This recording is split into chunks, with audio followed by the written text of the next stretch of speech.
आम इंतखाबात 8 फरवरी 2024 को ही होंगे। सुप्रीम कोर्ट के हुक्म पर इलेक्शन का शेड्यूल जारी। इलेक्शन कमीशन के मुताबिक कागजात नामजदगी 20 से 22 दिसंबर तक जमा होंगे। उम्मीदवारों के नामों की फहरिस्त 23 दिसंबर को जारी की जाएगी।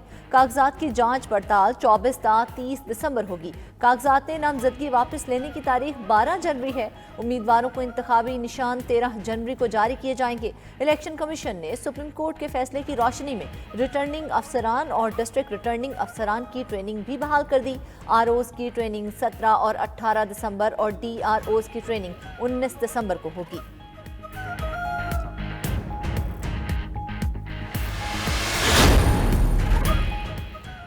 आम इंतखाबात केस पर सुप्रीम कोर्ट का 6 सफ़ात पर मुश्तमिल तहरीरी हुक्मनामा जारी। अदालत उज़्मा ने लाहौर हाई कोर्ट का फैसला मुअत्तल किया। मजीद किसी कार्रवाई से भी रोक दिया। आरओज़ की तैनाती के खिलाफ दरख्वास्त गुजार उमैर नियाजी को नोटिस जारी करके वजाहत तलब। तहरीरी हुक्मनामे में लिखा कि वाज़ेह हुक्म था कि कोई भी जमहूरी अमल में खलल नहीं डालेगा। उमैर नियाजी बज़ाहिर जमहूरी अमल डिरेल करने की कोशिश के मुर्तकिब हुए। क्यों ना आपके खिलाफ तौहीन अदालत की कार्रवाई की जाए। लाहौर हाई कोर्ट ने बैक जुम्बश कलम इंतखाबी अमल को डीरेल किया। डीआरओज़ और आरओज़ को खास तौर पर इंतखाबात के लिए तैनात नहीं किया। तैनात अफसरान पहले से बतौर इंतजामी ऑफिसर फ़राइज़ अंजाम दे रहे हैं। इलेक्शन कमीशन ने लाहौर हाई कोर्ट का फैसला सुप्रीम कोर्ट में चैलेंज किया था। 3 रुकनी बेंच ने समाअत की। नवाज शरीफ और शहबाज शरीफ की ज़ेरे सदारत नून लीग के पार्लिमानी बोर्ड का इजलास। बहावलपुर डिवीजन से उम्मीदवारों के इंटरव्यूज़। मरियम नवाज, हमजा शहबाज, इसहाक डार, एहसन इकबाल और राना सनाउल्लाह भी शरीक। नवाज शरीफ उम्मीदवारों से खिताब भी करेंगे। उधर नून लीग ने साबिक वज़ीर आज़म शाहिद खान अब्बासी को मरकज़ी क़यादत और मुशावरत से बेदखल कर दिया। ज़राए के मुताबिक शाहिद खान अब्बासी ने भी मुस्लिम लीग नून से राहें जुदा करने का फैसला कर लिया।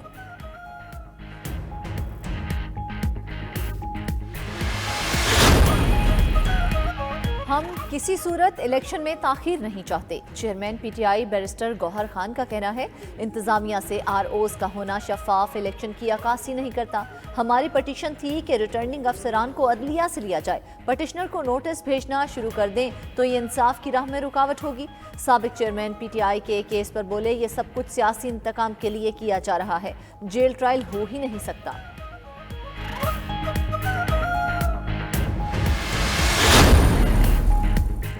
सियासी गवर्नेंस की मौजूदगी में कैसे शफाफ इंतखाबात हो सकते हैं। अमीर जमात इस्लामी कराची हाफिज नईमुर रहमान ने सवाल उठा दिया। न्यूज़ कॉन्फ्रेंस में कहा, इलेक्शन कमीशन ने अपनी जिम्मेदारी क्यों पूरी नहीं की। आम इंतखाबात में इंतजामिया के आरओज़ पर एतमाद नहीं। अदलिया के लोग आरओज़ और डीआरओज़ बने तो इसमें क्या परेशानी है।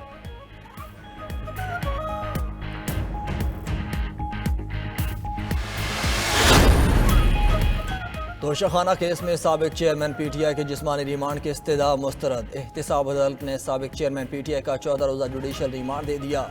एहतिसाब अदालत के जज मोहम्मद बशीर ने अडियाला जेल में समाअत की। नैब की जानिब से 3 रोज़ा जिस्मानी रिमांड की इस्तदा की गई थी।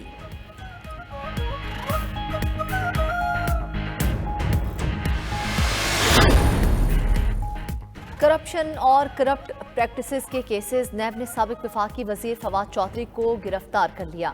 नैब ने इस्लामाबाद की मुकामी अदालत से फवाद के वारंट की तामील कराने और शामिल तफ्तीश करने की इजाज़त ली।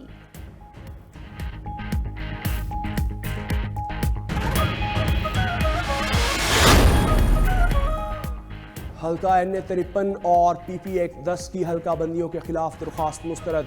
Chief justice Islamabad high court Aamir Farooq ने तहरीरी फैसले में लिखा कि दोनों हल्का बंदियों में कोई कानूनी सुकम नहीं।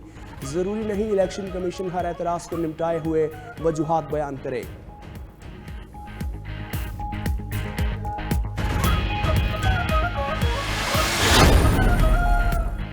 चीफ जस्टिस पाकिस्तान काजी फाइज ईसा बैरून मुल्क चले गए। सुप्रीम कोर्ट के सीनियर तरीन जज जस्टिस सरदार तारिक मसूद ने कायम मकाम चीफ जस्टिस का हल्फ उठा लिया। जस्टिस एजाजुल हसन ने जस्टिस सरदार तारिक से कायम मकाम चीफ जस्टिस के ओहदे का हल्फ लिया। तकरीब में दीगर जजेस और वकला ने शिरकत की। कप्तान बदला लेकिन कारकर्दगी वही पुरानी। पर्थ टेस्ट में पाकिस्तानी टीम की फ्लॉप बैटिंग। पहली इनिंग्स में ऑस्ट्रेलिया के 487 रन्स के जवाब में 271 रन्स बनाकर आउट।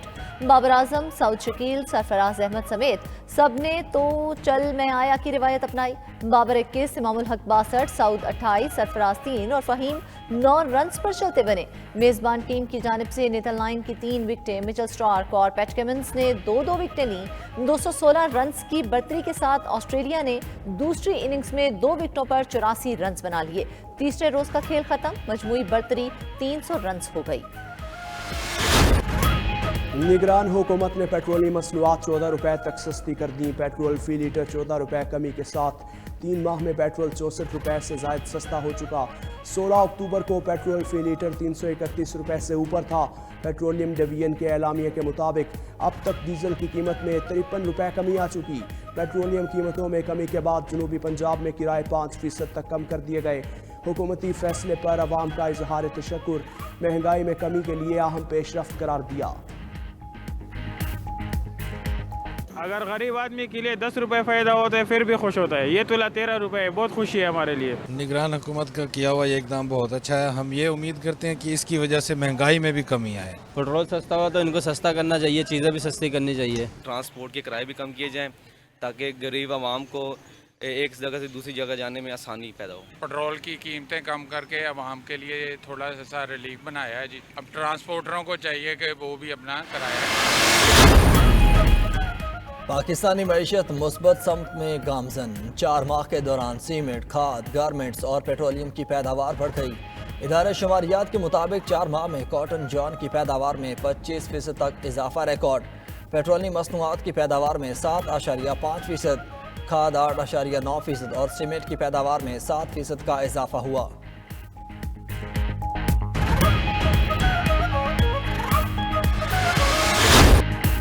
मुल्क में सर्द हवाओं और बादलों के डेरे। पंजाब, बलूचिस्तान और खैबर पख्तूनख्वा में सर्दी में इजाफा। लाहौर, गुजरांवाला में हल्की बारिश। आज़ाद कश्मीर में भी बादल बरसे। कालाम का दर्जा हरारत -5 डिग्री तक गिर गया। ज़ियारत और तोबा अचकजई में मौसम सरमा की पहली बर्फबारी से सफ़ेद चादर बिछ गई।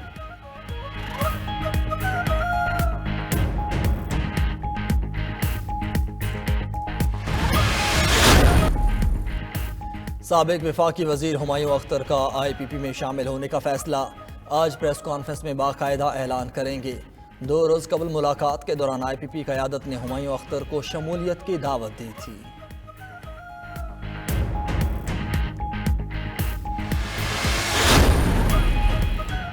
निगरान वजीर दाखिला सरफराज बुगटी अपने ओहदे से मुस्ताफ़ी। निगरान वजीर आज़म ने 13 दिसंबर को सरफराज बुगटी का इस्तीफ़ा मंजूर किया। सरफराज बुगटी का कहना है अपने लोगों से मुशावरत के बाद डेरा बुगटी से इलेक्शन लड़ सकते हैं। बलूचिस्तान के निगरान सूबाई वज़रा जमाल रईसानी और उमर मोहम्मद हुस्नी मुस्ताफ़ी आम इंतखाबात में हिस्सा लेंगे।